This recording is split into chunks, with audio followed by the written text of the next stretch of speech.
Na questão 3 e 36 da seção 6.4 do livro de cálculo A da Mira e da Diva, ela pede para a gente aplicar a técnica de substituição para resolver duas integrais.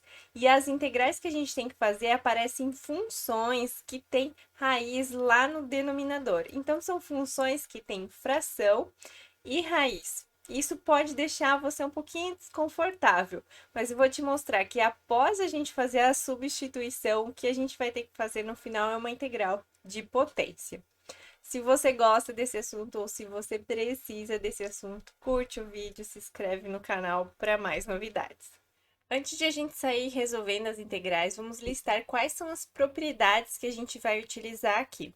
A gente vai utilizar propriedades de potenciação e radiação, já que as funções que a gente está utilizando, elas têm potência, né? Tem raiz. A primeira propriedade que a gente vai utilizar é a de transformar uma raiz em potência. Aí isso vai ser útil para a gente poder aplicar a integral de potência. E observem que o índice aqui do n foi lá para o denominador da fração, né, m sobre m, onde o m é o expoente do x. Então, eu transformei essa raiz enésima em uma potência de m sobre m.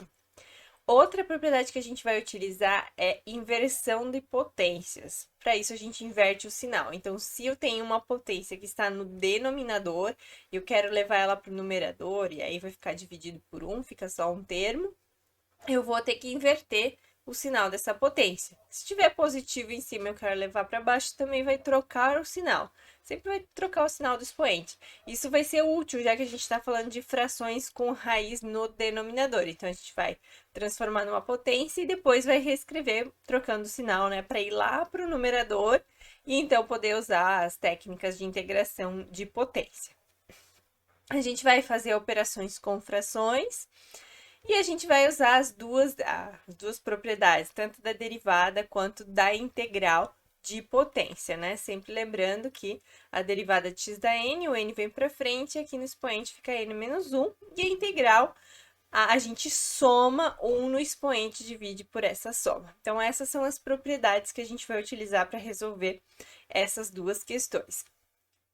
Aqui o n tem que ser diferente de 1 para a gente não ter divisão por zero. É um caso especial, mas que nesses dois problemas a gente não vai precisar utilizar. Então, a gente vai resolver essas duas integrais. E observem que elas são muito similares, tá? Muda um pouquinho o termo aqui, a constante. O fato de trocar um x por t, isso também não interfere, tá? Porque ele está dizendo, ó, vou integrar em t, e aqui ele está dizendo, vou integrar em x, tá? É só o nome que a gente dá para a variável. Mas o que mais muda é a raiz que a gente está trabalhando. Aqui a gente tem uma raiz quinta e aqui a gente tem uma raiz quadrada. Dificulta ter uma raiz maior? Não, só as operações ali com frações vão ser um pouquinho diferentes, né? A gente vai somar frações diferentes, mas o resto vai ser muito similar. Então, a gente começa olhando aqui para o 3. Onde que estaria a composição? E sempre lembrar, se a gente faz uma integral por substituição, se a gente quer usar a integral por substituição, a gente precisa identificar onde está a composição das funções, tá? Então, aqui eu percebo que eu tenho uma raiz de um polinômio de segundo grau. Então, a composição está aqui. Qual que é a função de dentro? X² menos 1. Na 36 é a mesma coisa. O que está dentro da raiz vai ser a minha função 1. E se eu derivar, quando eu derivo, vai aparecer um x para cancelar com esse x que está aqui em cima. E a mesma coisa para 36. Tá? Caso a gente não consiga cancelar, aí precisa trabalhar, fazer alguma manipulação algébrica ou até mesmo aplicar outra técnica para resolver essa integral. Mas nesse caso vai dar tudo certo. Então, a gente começa com a 3. E aí, eu já sei quem é U. Eu já olhei, já verifiquei que tem a composição e vou pegar a U como sendo o x² menos 1.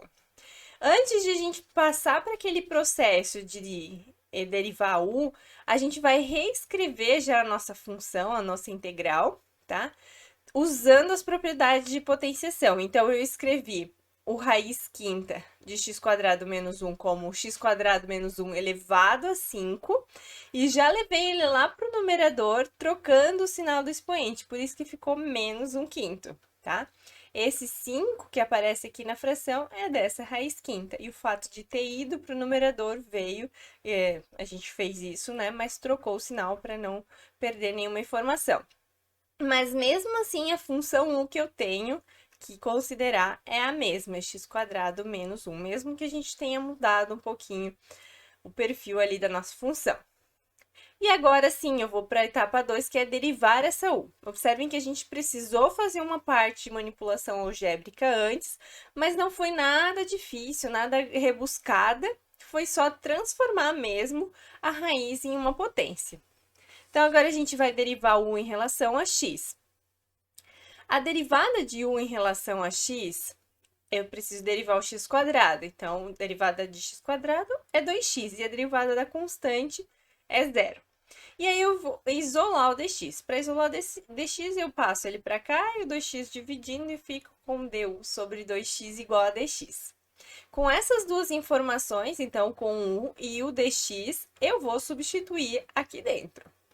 Então, se eu substituir, o x eu mantenho, eu vou trocar o x² menos 1 por u e eu vou trocar o dx por du sobre 2x. E aqui é o momento crucial para ver se realmente eu consigo aplicar o método da substituição. Eu posso cancelar esse x com esse x. Caso ainda sobre algum x aqui nessa integral, eu teria que tentar fazer alguma manipulação algébrica, ou não dá para fazer. Mas nesse caso, se cancelou, então eu posso reescrever essa integral sem o x.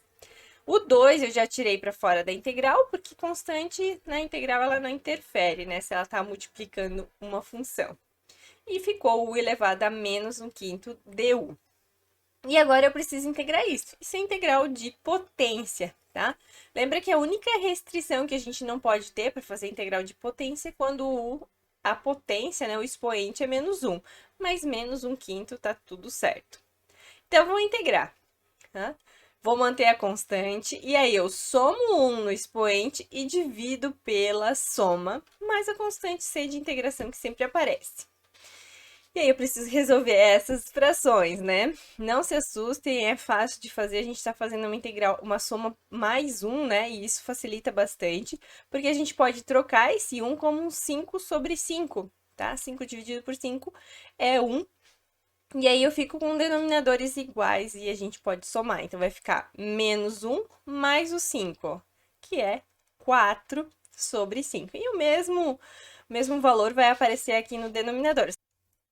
E assim a gente fica, então, com meio vezes essa fração de frações. E para a gente resolver a divisão de frações, a gente precisa inverter a fração de baixo, né? A fração do denominador.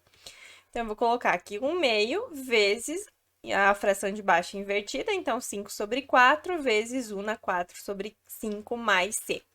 Né? Eu coloquei antes do u, em geral a gente coloca depois porque a multiplicação é comutativa. Mas fazendo agora 5 vezes 1, isso é 5, 2 vezes 4, 8. E aqui eu já troquei, já voltei, né? Como a minha função inicial ela estava escrita na forma de raiz, eu vou já trazer de volta para a raiz. Então, esse 5 que estava aqui no denominador, eu escrevi novamente como raiz quinta de u elevado a 4. E agora eu volto para a variável x. Então, eu vou trocar o u por x² menos 1. Isso aqui tudo elevado a 4, raiz quinta e vezes a constante que estava ali na frente. Então, a gente usou derivadas de potência e integrais de potência. Claro que ali na integral de potência apareceu uma soma de frações, mas nada que a gente não consiga lidar, tá? Para o exercício 36, a ideia vai ser muito parecida, né? Então, se você já entendeu ali o processo, agora seria uma ótima hora para você treinar isso. Então, você poderia dar um pause aqui no vídeo, fazer a questão 36 e depois vir aqui conferir se realmente deu o mesmo resultado. E aí você consegue identificar, se caso não deu o resultado, aonde você errou, né? Em qual processo você errou para se prestar mais atenção nos próximos exercícios, nas próximas tentativas. Mas como é que a gente resolve essa? De novo, a gente identifica a função u e vai derivar, vai substituir ali na integral e finaliza integrando uma integral de potência. Porém, aqui eu já posso reescrever essa raiz, já que eu tenho a intenção de usar a integral de potência como uma potência. Então, reescrevi da mesma forma como eu fiz lá na questão 3. Eu escrevi essa raiz quadrada como esse 4t ao quadrado mais 5 elevado a 1 meio, né? Que é o fato de a gente ter um expoente 1 aqui dividido por 2. E já levei lá para o numerador trocando o sinal, já que aqui eu tinha um sinal positivo, ali vai negativo. E essa é a forma mais fácil de a gente continuar a resolver. Agora, a gente faz essa manipulação prévia para facilitar o resto da conta. Identifica a função u, que continua sendo 4t² mais 5, e vou derivar ela em relação a t, tá? Eu mudei a variável de integração, aqui eu também vou derivar numa nova variável, nessa nova variável, né? Se eu for derivar 1 em relação a x, isso aqui zero, não depende de x, não tem x, como é que eu vou derivar em relação a x, tá? Mas a gente sempre deriva na variável que eu quero, que eu tô integrando. Então, eu vou derivar u em relação a t. O 4 é constante, quando eu derivo t² aparece 2 multiplicando, então ficou 8t. E a constante 5, zero. Isolo o dt, então passei o dt para cá, o 8t dividindo, e eu tenho essa identidade, essas duas identidades para a gente jogar aqui na nossa integral. O 4t, então, eu vou manter e vou trocar esse 4t² mais 5 pelo u que a gente identificou, elevado a menos meio, e o dt eu vou trocar por du sobre 8t. E, de novo, eu consigo cancelar os t's. Caso eu não consiga, eu vou ter que usar uma outra técnica ou fazer alguma manipulação extra para poder resolver. O 4 dividido por 8 vai ficar de novo meio integral de una menos meio du. Então, fica uma integral muito similar ao que a gente já fez lá na questão 3, na questão anterior.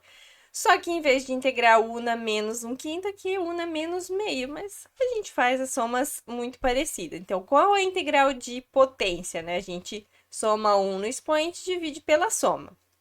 E aí eu vou somar menos meio mais 1. Isso é igual a meio. Então, vou ficar com meio que já estava aqui na frente, u elevado a meio dividido por meio. Como eu vou ter meio vezes, aqui eu vou precisar inverter essa fração, então vai ficar 1 meio vezes 2 sobre 1, vai acabar cancelando tudo isso, né? E vou multiplicar apenas por u na meio. E esse u na meio eu já posso escrever como raiz. Lembrando, a gente tende a seguir o mesmo padrão inicial da questão. Então, se a questão inicial ela tem raiz, o final é sempre bom a gente colocar como raiz. Não quer dizer que não estaria certo colocar u elevado a meia, tá certo, né? Mas a gente tenta manter esse padrão. E para fechar a questão 36, a gente só volta para a variável t, né? Então, 4t ao quadrado mais 5, eu coloco aqui no lugar do u, mais a constante c de integração. E assim a gente finaliza a resolução dessas duas questões. Por mais que raiz possa assustar um pouquinho, quando a gente transforma ela para potência, as regras de integração e derivação que a gente usa são as primeiras que a gente aprende, integral e derivada de potência, tá? A diferença aqui é que a gente precisou usar uma propriedade de potência, onde a gente inverte o sinal do expoente e a gente vai integrar uma potência com sinal negativo, mas não tem problema porque nenhum desses expoentes ali negativos foi o menos 1. Então, pode ser qualquer outro número e a gente segue, faz integral usando a mesma regra lá da integral de potência. Espero muito que esse vídeo tenha te ajudado. Se te ajudou, curte, se inscreve no canal e desejo muito sucesso nos seus estudos e até o próximo vídeo.